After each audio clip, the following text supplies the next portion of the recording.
ओम श्री हनुमते नमः। आप सभी का हमारे YouTube चैनल पर हार्दिक स्वागत है। आज बड़ा मंगलवार के दिन सुने मंगलवार व्रत की दो पौराणिक कथाएं, साथ में नवग्रह की कथा।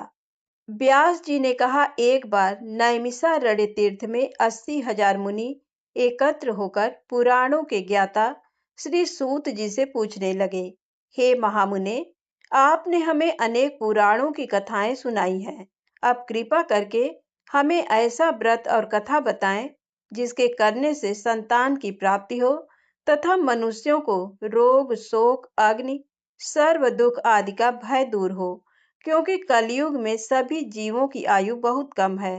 फिर इस पर उन्हें रोग, चिंता के कष्ट लगे रहेंगे तो फिर वह श्री हरि के चरणों में अपना ध्यान कैसे लगा सकेंगे। श्री सूत जी बोले, हे मुनियों, आपने लोक कल्याण के लिए बहुत ही उत्तम बात पूछी है। एक बार युधिष्ठिर ने भगवान श्री कृष्ण से लोक कल्याण के लिए यही प्रश्न किया था। भगवान श्री कृष्ण और युधिष्ठिर का संवाद तुम्हारे सामने कहता हूँ, ध्यान देकर सुनो। एक समय पांडवों की सभा में श्री कृष्ण जी बैठे हुए थे। तब युधिष्ठिर ने भगवान श्री कृष्ण से प्रश्न किया, हे प्रभु, नंद नंद गोविंद, आपने मेरे लिए अनेकों कथाएं सुनाई हैं। आज आप कृपा करके ऐसा व्रत या कथा सुनाएं जिसके करने से मनुष्य को रोग, चिंता का भय समाप्त हो और उसको पुत्र की प्राप्ति हो। हे प्रभु, बिना पुत्र के जीवन व्यर्थ है। पुत्र के बिना मनुष्य नरकगामी होता है। पुत्र के बिना मनुष्य पितृ ऋण से छुटकारा नहीं पा सकता और ना ही उसका पुन्नग नामक नरक से उद्धार हो सकता है। अतः पुत्रदायक व्रत बतलाएं। श्री कृष्ण भगवान बोले, हे राजन, मैं एक प्राचीन इतिहास सुनाता हूँ, आप उसे ध्यान पूर्वक सुनो। कुंडलपुर नामक एक नगर था। उसमें नंदा नामक एक ब्राह्मण रहता था। भगवान की कृपा से उसके पास सब कुछ था, फिर भी वह दुखी था। इसका कारण ये था कि ब्राह्मण की स्त्री सुनंदा के कोई संतान न थी। सुनंदा पतिव्रता थी, भक्ति पूर्वक श्री हनुमान जी की आराधना करती थी। मंगलवार के दिन व्रत करके अंत में भोजन बनाकर हनुमान जी का भोग लगाने के बाद स्वयं भोजन करती थी। एक बार मंगलवार के दिन ब्राह्मणी गृह कार्य की अधिकता के कारण हनुमान जी को भोग न लगा सकी, तो इस पर उसे बहुत दुख हुआ। उसने कुछ भी नहीं खाया और अपने मन में प्रण किया कि अब तो अगले मंगलवार को ही हनुमान जी का भोग लगाकर अन्न जल ग्रहण करूंगी। ब्राह्मणी सुनंदा प्रतिदिन भोजन बनाती, श्रद्धा पूर्वक पति को खिलाती, परंतु स्वयं भोजन नहीं करती और मन ही मन श्री हनुमान जी की आराधना करती थी। इसी प्रकार 6 दिन गुजर गए और ब्राह्मणी सुनंदा अपने निश्चय के अनुसार भूखी प्यासी निराहार रही। अगले मंगलवार को ब्राह्मणी सुनंदा प्रातःकाल ही बेहोश होकर गिर पड़ी। ब्राह्मणी सुनंदा की इस असीम भक्ति के प्रभाव से श्री हनुमान जी बहुत प्रसन्न हुए और प्रकट होकर बोले, सुनंदा, मैं तेरी भक्ति से बहुत प्रसन्न हूँ, तू उठ और वर मांग। सुनंदा अपने आराध्य देव श्री हनुमान जी को देखकर आनंद की अधिकता से विह्वल हो श्री हनुमान जी के चरणों में गिरकर बोली, हे प्रभु, मेरी कोई संतान नहीं है, कृपा करके मुझे संतान प्राप्ति का आशीर्वाद दें, आपकी अति कृपा होगी। श्री महावीर जी बोले, तेरी इच्छा पूर्ण होगी, तेरे एक कन्या पैदा होगी, उसके अष्टांग प्रतिदिन सोना दिया करेंगे। इस प्रकार कहकर श्री महावीर जी अंतर्ध्यान हो गए। ब्राह्मणी सुनंदा बहुत हर्षित हुई और सभी समाचार अपने पति से कहा। ब्राह्मण देव कन्या का वरदान सुनकर कुछ दुखी हुए, परंतु सोना मिलने की बात सुनी तो बहुत प्रसन्न हुए। विचार किया कि ऐसी कन्या के साथ मेरी निर्धनता भी समाप्त हो जाएगी। श्री हनुमान जी की कृपा से वह ब्राह्मणी गर्भवती हुई और 10वें महीने में उसे बहुत ही सुंदर पुत्री प्राप्त हुई। ये बच्ची अपने पिता के घर में ठीक उसी तरह से बढ़ने लगी जिस प्रकार शुक्ल पक्ष का चंद्रमा पड़ता है। 10वें दिन ब्राह्मण ने उस बालिका का नामकरण संस्कार कराया उसके कुल पुरोहित ने उस बालिका का नाम रत्नावली रखा, क्योंकि ये कन्या सोना प्रदान किया करती थी। इस कन्या ने पूर्व जन्म में बड़े ही विधान से मंगल देव का व्रत किया था। रत्नावली का अष्टांग बहुत सा सोना देता था। उस सोने से नंदा ब्राह्मण बहुत ही धनवान हो गया। अब ब्राह्मणी भी बहुत अभिमान करने लगी थी। समय बीतता रहा। अब रत्नावली 10 वर्ष की हो चुकी थी। एक दिन जब नंदा ब्राह्मण प्रसन्न चित्त था, तब सुनंदा ने अपने पति से कहा, मेरी पुत्री रत्नावली विवाह के योग्य हो गई है, अतः आप कोई सुंदर तथा योग्य वर देखकर इसका विवाह कर दें। ये सुन ब्राह्मण बोला, अभी तो रत्नावली बहुत छोटी है। तब ब्राह्मणी बोली, शास्त्रों की आज्ञा है कि कन्या 8वें वर्ष, गौरी 9 वर्ष में, रोहिणी 10वें वर्ष में कन्या, इसके पश्चात रजस्वला हो जाती है। गौरी के दान से पाताल लोक की प्राप्ति होती है, रोहिणी के दान से वैकुंठ लोक की प्राप्ति होती है, कन्या के दान से इंद्र लोक में सुखों की प्राप्ति होती है। अगर हे पतिदेव रजस्वला का दान किया जाता है तो घोर नरक की प्राप्ति होती है। इस पर ब्राह्मण बोला, अभी तो रत्नावली मात्र 10 ही वर्ष की है और मैंने तो 16-16 साल की कन्याओं के विवाह कराए हैं। अभी जल्दी क्या है? तब ब्राह्मणी सुनंदा बोली, आपको तो लोभ अधिक हो गया लगता है। शास्त्रों में कहा गया है कि माता पिता और बड़ा भाई रजस्वला कन्या को देखते हैं तो वह अवश्य नरकगामी होते हैं। तब ब्राह्मण बोला, अच्छी बात है, कल मैं अवश्य ही योग्य वर की तलाश में अपना दूत भेजूंगा। दूसरे दिन ब्राह्मण ने अपने दूत को बुलाया और आज्ञा दी कि जैसी सुंदर मेरी कन्या है, वैसा ही सुंदर वर उसके लिए तलाश करो। दूत अपने स्वामी की आज्ञा पाकर निकल पड़ा। पंपई नगर में उसने एक सुंदर लड़के को देखा। ये बालक एक ब्राह्मण परिवार का बहुत गुणवान पुत्र था। इसका नाम सोमेश्वर था। दूत ने इस सुंदर व गुणवान ब्राह्मण पुत्र के बारे में अपने स्वामी को पूर्ण विवरण दिया।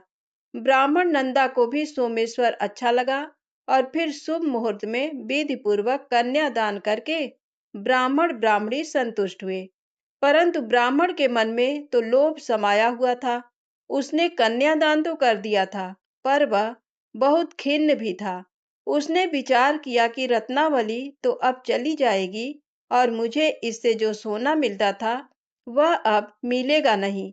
मेरे पास जो धन था कुछ तो इसके विवाह में खर्च हो गया और जो शेष बचा है वह भी कुछ दिनों पश्चात समाप्त हो जाएगा। मैंने तो इसका विवाह करके बहुत बड़ी भूल कर दी है। अब कोई ऐसा उपाय हो कि रत्नावली मेरे घर में ही बनी रहे, अपनी ससुराल ना जावे। लोभ रूपी राक्षस ब्राह्मण के मस्तिष्क पर छाता जा रहा था। रात भर अपनी सैया पर बेचैनी से करवटें बदलते बदलते उसने एक बहुत ही क्रूर निर्णय लिया। उसने विचार किया कि जब रत्नावली को लेकर उसका पति सोमेश्वर अपने घर के लिए जाएगा तो वह मार्ग में छिपकर सोमेश्वर का वध कर देगा और अपनी लड़की को अपने घर ले आवेगा, जिससे नियमित रूप से उसे सोना भी मिलता रहेगा और समाज का कोई मनुष्य उसे दोष भी नहीं दे सकेगा। प्रातः काल हुआ तो नंदा और सुनंदा ने अपने जमाई तथा लड़की को बहुत सारा धन देकर विदा किया। सोमेश्वर अपनी पत्नी रत्नावली को लेकर ससुराल से अपने घर के तरफ चल दिया। ब्राह्मण नंदा महालोभ के वशीभूत हो अपनी मति खो चुका था। पाप पुण्य को उसे विचार न रहा था।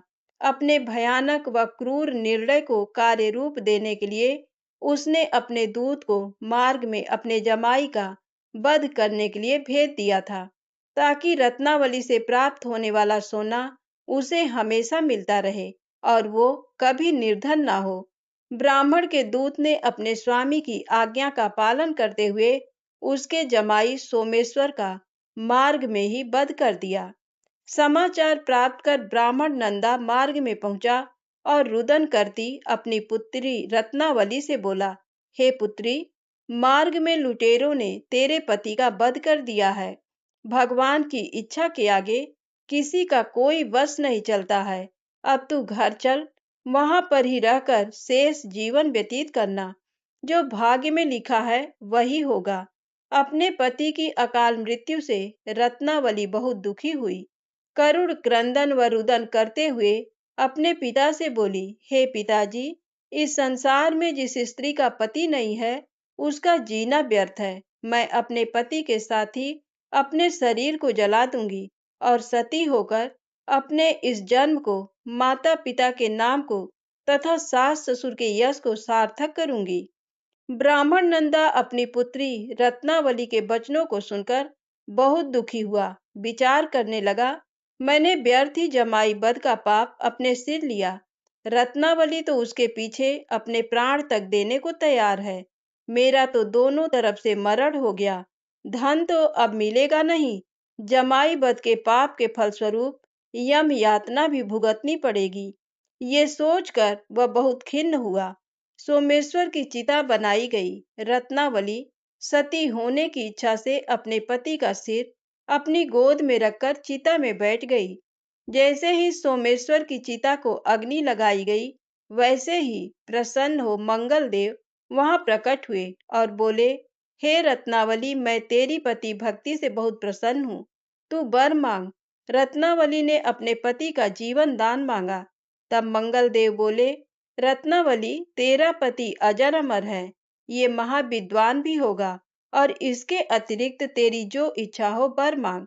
तब रत्नावली बोली, हे ग्रहों के स्वामी, यदि आप मुझ पर प्रसन्न हैं तो मुझे ये वरदान दीजिए कि जो भी मनुष्य मंगलवार के दिन प्रातःकाल लाल पुष्प, लाल चंदन से पूजा करके आपका स्मरण करे, उसको रोग व्याधि ना हो, स्वजनों का कभी वियोग ना हो, सर्प, अग्नि तथा शत्रुओं का भय न रहे।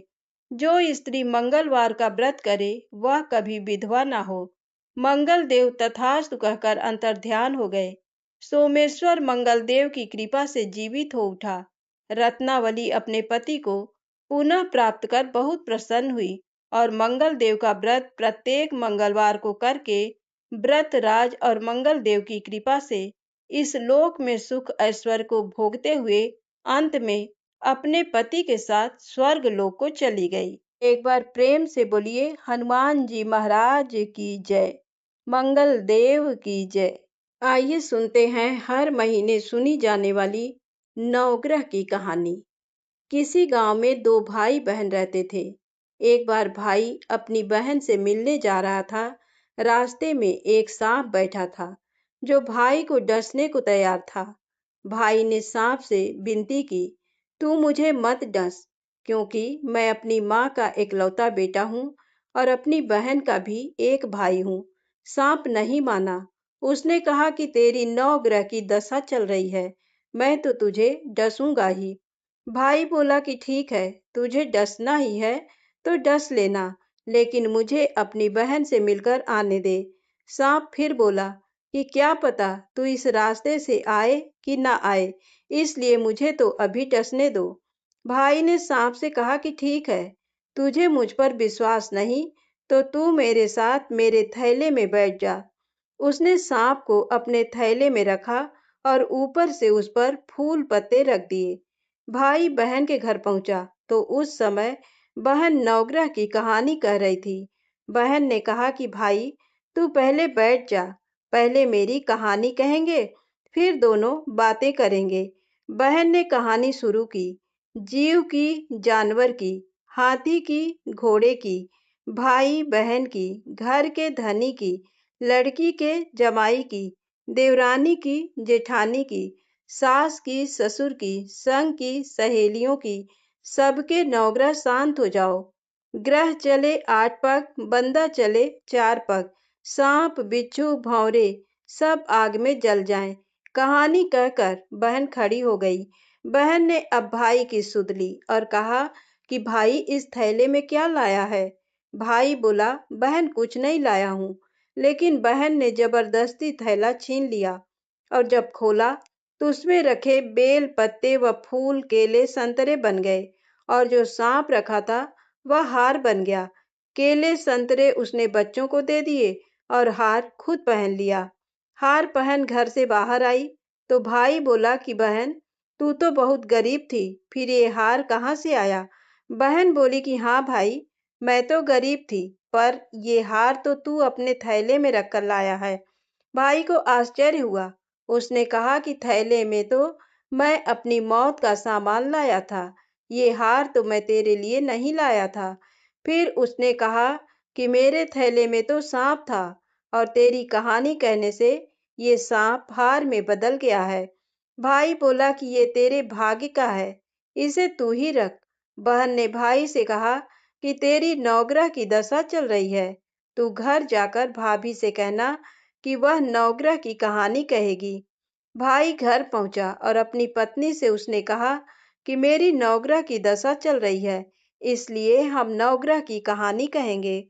भाई पत्नी से बोला, तू कहे मैं सुनूंगा, मैं कहूँ तू सुनना। चावल चीनी के दाने ला, लोटा भर पानी ला।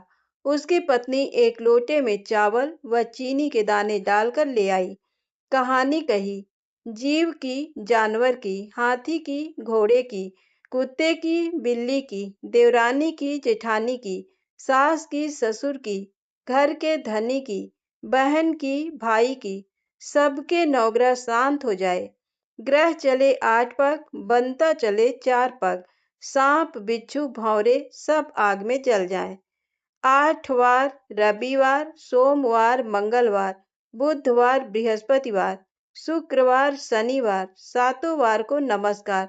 धरती माता को नमस्कार। नवग्रह को नमस्कार।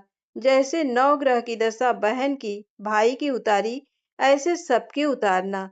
एक बार प्रेम से बोलिए नवग्रह महाराज की जय।